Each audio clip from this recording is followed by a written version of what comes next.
one of the best receivers at Clemson dropped the first pass of the game for him. So it's punted away by Andy Teasdale in excellent field position at their own 47-yard line for Boston College. It's Tyler Rouse making the fair catch signal. So now Patrick Tolles, the 2-year starter at Kentucky, the graduate transfer who comes in to a pro-style offense, a big-bodied pro-style quarterback with a good arm, takes over the reins in the last 2 weeks. Against lesser competition, he's looked sharper. Well, here's a guy that's 6'5", 250 pounds. He runs a 4.5 40, so he's the real deal. Just got to be consistent tonight with his passing game. High formation to start tonight with John Hilleman, the lead rusher, the tail of the tandem. And Tolles on play action. We'll check it down to Hilleman. And in space, he gets grabbed by Ben Boulware, who was named the National Defensive Player of the Week by the Football Writers Association. He's one of our impact players tonight. Well, Ben Boulware had 18 tackles last week at him. A fumble recovery, a deflected pass. This guy is a beast. He's all over the field. And for BC to hang in here tonight and have a chance to win, number 6 wide receiver Jeff Smith's got to get some explosives and get deep. And he was a quarterback in the spring, so he could throw off a trick play. On second down, here is Hilleman, and Boulware is there to help shut him down at the Clemson 48-yard line, along with Corinne Wiggins. So third down for Boston College coming up. All the stats are not very good on the offensive side for BC. They haven't really been the last couple of seasons. Last year, there were a lot of injuries. This year, they're trying to work with a new quarterback. So do they have some level of consistency tonight to stay on the field? 3rd and 4 here. They've got a real short margin for error, so they've got to stay on the field on third downs, and Clemson has to get off. This will be a key part of this game. Tolles under pressure. Escapes and launches and out of bounds into the Clemson bench. Looking for Charlie Callanan. Good pressure by Carlos Watkins, one of those big front guys for this Clemson front seven that's been really good this year. Yes, one of the concerns was the young offensive line at BC. You come with an X stunt, which means the tackle comes out, the end comes underneath, and he forced him to throw it out of bounds.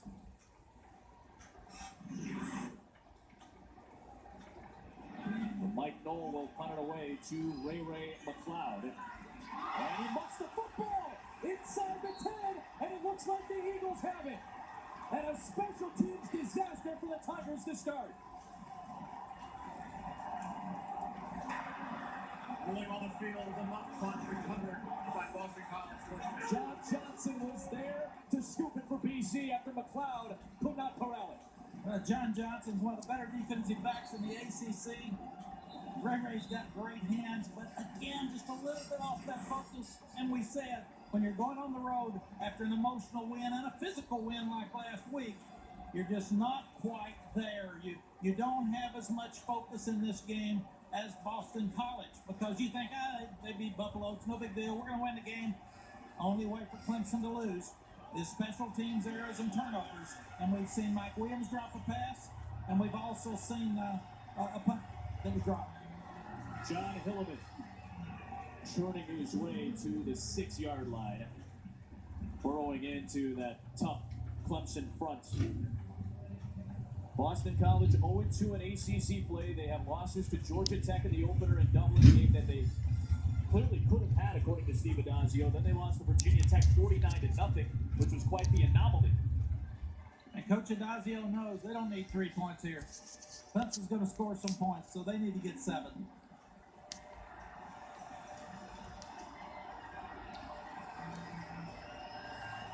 Tolles will back into that pistol set on 2nd and goal. Hilleman, good stop right up the middle by Kendall Joseph, the middle linebacker, a redshirt sophomore, their top tackler this season. And Clemson is so good on defense, especially in their front 7. We talked to Coach Adazio yesterday. They're really inexperienced in the offensive line at Boston College. He knew that wasn't a very good matchup, so they're going to have to figure out how to get some explosives, maybe a trick play to get in the end zone. Brent Venables in his 5th season, outstanding defensive coordinator. He gave up 568 yards to Louisville last week, but that was still a decent performance considering how explosive Clemson was on offense. On 3rd down, Tolles rolling, looking for the end zone, and it's incomplete. It'll bring up fourth down, and BC unable to do much with the first and goal. Will still have a shot at a field goal. Scott Leffler, the offensive coordinator for BC, was smart. He moved the pocket, trying to get outside. It was very, very difficult to get outside when you got Christian Wilkins, Watching football. 300-pound defensive end, turning him up. Watching football. But they covered him like a blanket. Brent Venables is really, really good at what he does. So a 21-yard try for Mike. Why would you kick it? Who's taking over the kicking duties and his first field goal attempt In a big game as this one, you're gonna kick a field goal? Takes advantage of the punt by Ray McLeod. When McLeod had that dropped punt return against Troy, loses some focus on this play, and BC cashes in to take the early lead. Identified by the survivors through the signature red bandana he was wearing around his face. They had been given to him by his father when he was 6 years old as a link between the two. His dad Jefferson and his mom Allison, as well as the Crowther family, are here for the third red bandana game. You may have seen the feature. The Man in the Red Bandana was produced by Andrew Gallagher, a BC grad as well. If you haven't seen it, I highly suggest it. Admittedly, I watched it again last night. It was tremendously emotional. I have no shame in admitting that I cried severely watching it. Just the emotion that's involved here. Of obviously the helmets, the shoes, accent marks for that red bandana on the uniforms and in the crowd tonight as well. As BC takes the field for the third red bandana game. Patrick Tolles from the 25-yard line, off play action. This guy can run. He did it a lot at Kentucky, and he gets spilled at the 32.5 by Kendall Joseph, inside linebacker after an 8-yard run. And he's going to have to run tonight because they can't protect that big, strong, quick Clemson front. They just can't get there. Those guys are really tough, and we've got a young guy in there at left tackle, Sam Schmal, that hasn't played very much. So it's going to be a tough night for him. They're going to have to move the pocket, and they're also going to have to probably chip getting the running back to help the tackles. Penalty marker thrown. Number 74, 5-yard penalty, second down. As Jimmy Lowry, the right tackle, as Jeff McConaughey, our lead official for this ACC crew, gives us the first penalty marker of the night. BC was trying to tempo it up a little bit. Out of the huddle, they were trying to hurry up to the line and get a quick snap, and Lowry got tackled. They've got to try to do every little thing tonight to get an advantage, and the guys have to sit in there. And one of the things Coach Adazio talked to us about yesterday, these guys know Clemson has great players. They've got great speed, so sometimes they press too hard.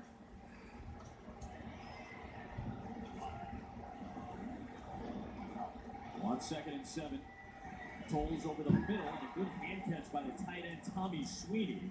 About a yard shy of the line to gain in front of Ben Boulware. And Matt, you pointed it out.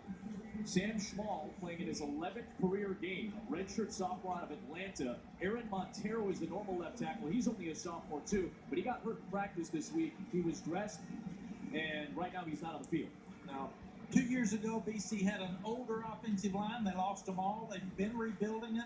And you can start rebuilding it, but at BC, where you don't take a lot of transfers, you can't get junior college kids in, it's not a quick fix. It takes a while.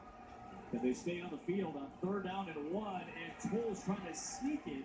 Needs to get to the edge of the 35-yard line, so this is a crucial spot in this first quarter. And that's 6'5", 250 pounds going forward.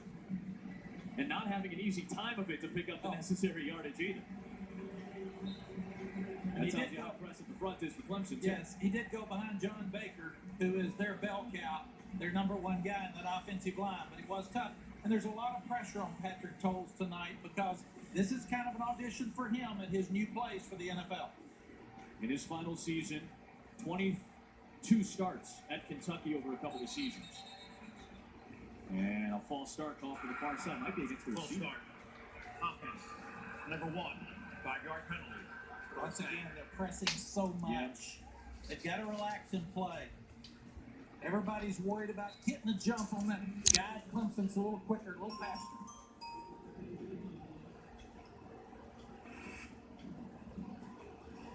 Alabama and Arkansas from Fayetteville, 7 Eastern on ESPN Saturday night primetime. BC grad Joe Tessitore, along with top black legend Holly Rowe on the call for that one. Run blitz from Clemson, and Buried in the backfield is Davon Jones. Dexter Lawrence timed that up beautifully, and that extra run blitz look really got the front of BC confused. Yes, at Texas, we played against Brent Venables' Oklahoma defenses every year, and he loved the linebacker cross blitz. So he'd bring the one linebacker inside, he'd cross the other guy, and screws up your line blocking schemes. I've seen that and yelled at a whole lot of line coaches and a whole lot of offensive linemen in Texas for letting that guy come through. Cross blitz and the double A-gap blitz, you told me, were staples of what Brent Venables does on defense. What he loves. Screen it out wide for Tyler Rouse, and great rally to the football by Clemson, led by the cornerback, make that safety, Van Smith.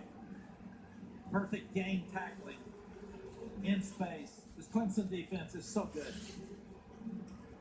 I think I was more impressed by Clemson's performance against Georgia Tech on defense than anything else because of that triple option look.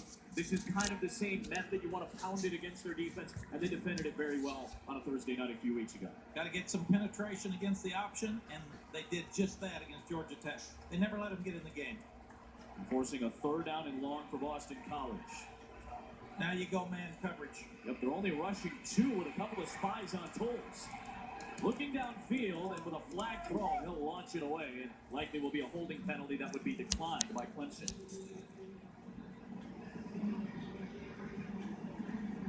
Boston College coaches told us they cannot get behind the chains, meaning they cannot get a third down and 17, third down and 10, because they can't protect.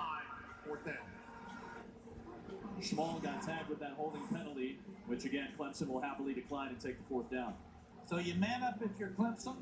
You're trying to block Farrell, the redshirt freshman that's 6'5", huge, he can run, and you just can't possibly do that with a young offensive tackle in Small.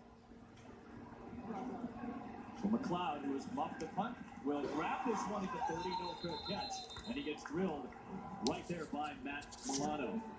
So we talked about the incredible story of Wells Crowther. We go down to Molly McGrath with some very special guests. That's right. I'm here with the parents of the man in the red bandana, the Crowthers, and this community honors your son every year with the red bandana game. How meaningful is it for you to see thousands of people share in his memory? It's an incredible experience for us. Boston College has been such a huge support of our son's legacy. A man for others. It supports their motto for the university. We've met with the Clemson people, and they are just as excited about Wells as BC is. It's really beautiful. And the American Heroes Channel has partnered with Boston College to establish the Red Bandana Award to recognize an everyday hero living today for the good works that they do. So, and ESPN has been always so wonderfully supportive. It's just, it's really hard to put into words how very much this means to our entire family. And I hear that you met Clemson's head coach, Dabo Swinney, before the game. Can you please tell me about that? Yes, we did. He was very gracious. He presented us not only with beautiful, kind words about our son and how inspired his team is, but also he presented us with a team helmet signed by all the players and not just signatures, wonderful words of love for Wells as well. Well, thank you so much for your time and enjoy the game. Adam, back to you.